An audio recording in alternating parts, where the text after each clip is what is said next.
ہمارے ضلع میں ایک دوست ہے، وہ جب کبھی بھی کوئی حج عمرے کا ذکر کرتے ہیں نا تو بے اختیار ان کی آنکھوں سے نا آنسو جاری ہو جاتے ہیں۔ ایک دن میں ایک تندور کے اوپر روٹیاں خریدنے کے لیے کھڑا ہوا تھا، تو بائی چانس وہ آگے وہاں کھڑے ہو گئے اور مجھے نا اپنا واقعہ سنانا شروع کر دیا۔ وہ انجینئر صاحب، اس دفعہ میری حاضری ہوئی نا جی ادھر، تو درود شریف میں پڑھ رہا تھا جالی شریف کے سامنے کھڑے ہو کے، تو نبی الاسلام خود جالی شریف سے باہر تشریف لے آئے، خواب میں نہیں بیداری میں، اور وہ زاروں کی تار رو رہا ہے۔ اچھا، آپ یہ حالت دیکھ کے تو آپ تو متزلزل ہو جائیں گے، یار واقعی ٹھیک ہی کہہ رہا ہو، اور مجھے ایک تو اتنا غصہ آ رہا تھا، پلس مجھے اس پہ ترس آ رہا تھا، اور میں یہ سوچ رہا تھا کہ میں اب اس کو کیسے یہ بات کہوں کہ جب یہ تیرے ساتھ ہوا تھا تجھے چاہیے تھا ایک دفعہ تو پڑھتا لا حول ولا قوت الا باللہ، تاکہ کنفرم ہو جاتا کہ یہ شیطانی ایکسپیرینس ہے تیرے ساتھ یا رحمانی۔ یہ تو کنفرم کرنا آپ کا حق ہے نا، لیکن مجھے یقین تھا کہ اگر میں اسے یہ بات کروں تو اس نے تو مجھے درجے شہادت پہ پہنچا دینا ہے۔ ہاں، حالانکہ یہ وہ بات اگر علمی طریقے سے مجھ سے سنے تو میں اس کو جسٹیفائی بھی کروں گا کہ نبی الاسلام کا پسندیدہ ترین وظیفہ ہے لا حول ولا قوت الا باللہ۔ بخاری مسلم دونوں میں حدیث ہے، نبی الاسلام ایک سفر پہ تھے اور صحابہ کہہ رہے ہیں کہ ہم اپنی سواریوں پہ تھے، کچھ پیدل تھے، تو ہم بلند آواز سے، کوئی جوش میں کہہ رہا تھا اللہ اکبر، کوئی کہہ رہا تھا سبحان اللہ، کوئی الحمدللہ، تو نبی الاسلام نے فرمایا کہ اتنی بلند آواز سے ذکر نہ کرو، تم کسی بہرے یا غائب کو نہیں سنا رہے، تم اس ہستی کا ذکر کر رہے ہو جو تمہاری سواری کی گردن سے بھی زیادہ تمہارے قریب ہے۔ یعنی اونٹ پہ بیٹھے ہوئے، یا اونٹ کی کوہان آپ کے نزدیک ہوگی یا اس کی اونٹ کی گردن، یا گھوڑے پہ بیٹھے ہوئے تو سب سے قریبی پارٹ جو گھوڑے کا وہ گردن ہی ہے جو آپ کے قریب ہوگا۔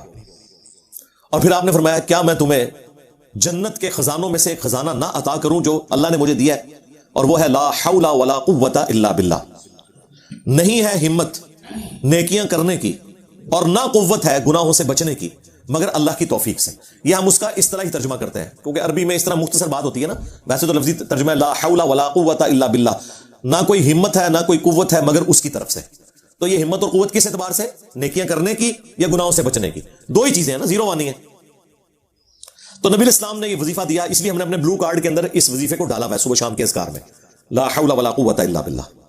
اسماء اعظم میں سے نبی الاسلام جب کوئی وظیفہ تعلیم کریں اور کہیں فخریہ کہ مجھے میرے رب نے جنت کے خزانوں میں سے خزانہ دیا ہے، اس نبی کے سامنے اگر میں اس خزانے کا ذکر کروں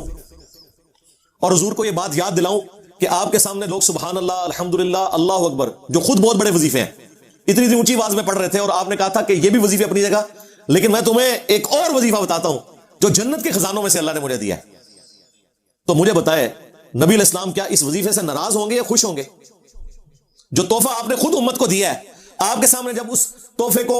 پڑھا جائے گا تو کیا آپ ناراض ہوں گے؟ تو کیوں نہیں ایسا ہوتا کہ اگر کسی کو نبی الاسلام بیداری میں آ کے آج کے دور میں ملتے ہیں، یا کوئی حضرت صاحب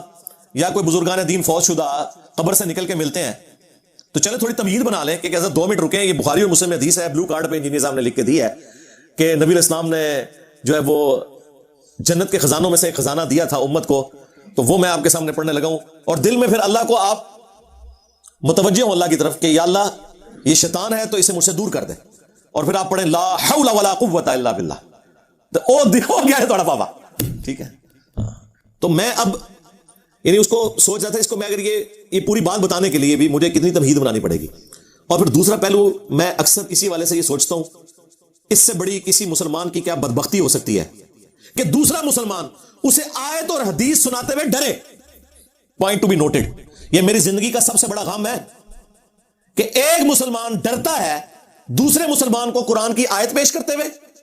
حدیث پیش کرتے ہوئے، کہ ابھی میں نے آیت اور حدیث پڑھی تو یہ میرے اوپر گستاخ ہونے کا فتویٰ لگا دے گا، یا نبی کے گستاخ ہونے کا یا کسی بزرگ کے گستاخ ہونے کا، نعوذ باللہ من ذالک۔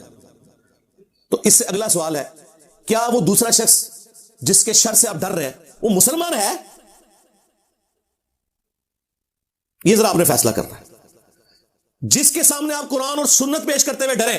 کہ یہ کتے کی طرح مجھے کاٹ لے گا، جو علماء سو کی اللہ تعالیٰ نے خوبی بیان کی ہے انورٹڈ کامز میں، تو وہ مسلمان تو کوئی نہیں ہے۔ ہاں، پاکستان کے شناختی کارڈ میں مسلمان ہے۔ آپ میرے سامنے آ کے قرآن کی آیت یا حدیث بیان کریں تو میں تو کوئی برا نہیں مناؤں گا، مجھے تو بڑی خوشی ہوتی ہے جب کوئی مجھے کوٹ کرتا ہے کہ سر یہ آیت میں ہی لکھا ہوا ہے، اور اگر وہ صحیح بات کوٹ کر رہا ہوتا ہے تو مجھے خوشی ہوتی ہے، اور اگر وہ اس آیت کو آؤٹ آف کانٹیکسٹ سمجھا ہوتا ہے تو بھی مجھے خوشی ہوتی ہے کہ میں اب اس کا صحیح فارم بتاؤں گا کہ یہ آیت پیچھے سے پڑھو، یہ اس کانٹیکسٹ میں یہ بات ہوئی تھی، اور خود فیصلہ کرو کہ تمہارے مولوی نے تمہیں دھوکہ دیا کہ نہیں دیا۔ ہمارا تو خون بڑھتا ہے ہمیں کوئی آیت اور حدیث پیش کرے کہ اب ہم اسے صحیح فارم بتائیں گے۔ میرے سامنے کوئی گھوڑوں کے دموں والی مسلم شریف کی حدیث بیان کرے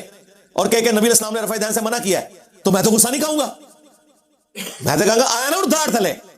کھول مسلم شریف اور پر پورا کانٹیکسٹ پڑھ اس کا، جابر بن سمرہ کی 4 حدیثیں اور اس کے اوپر باب پڑھ، تجھے پورا پتہ چل جائے گا یہ کس کانٹیکسٹ میں بات ہوئی ہے۔ وہ تشہد میں صحابہ کرام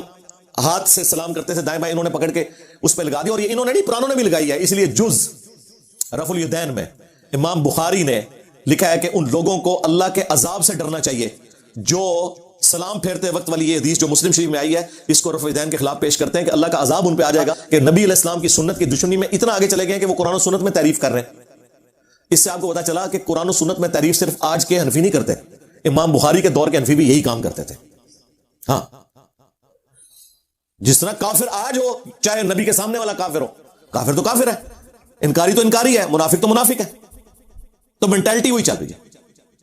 کسی شخص کے حق میں ہونے کا لٹمس ٹیسٹ یہ ہے کہ اسے آپ قرآن کی آیت اور حدیث پیش کریں اور وہ آگے سے ناراض نہ ہو، کتا بن کے نہ پڑ جائے، آپ کو کاٹے نہ،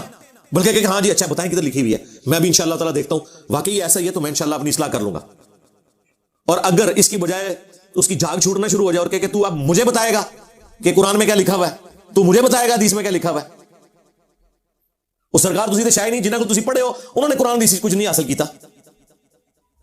قرآن کی تفسیریں لکھ کے فوت ہو گئے ہیں اور عقیدے قرآن کے خلاف ہیں۔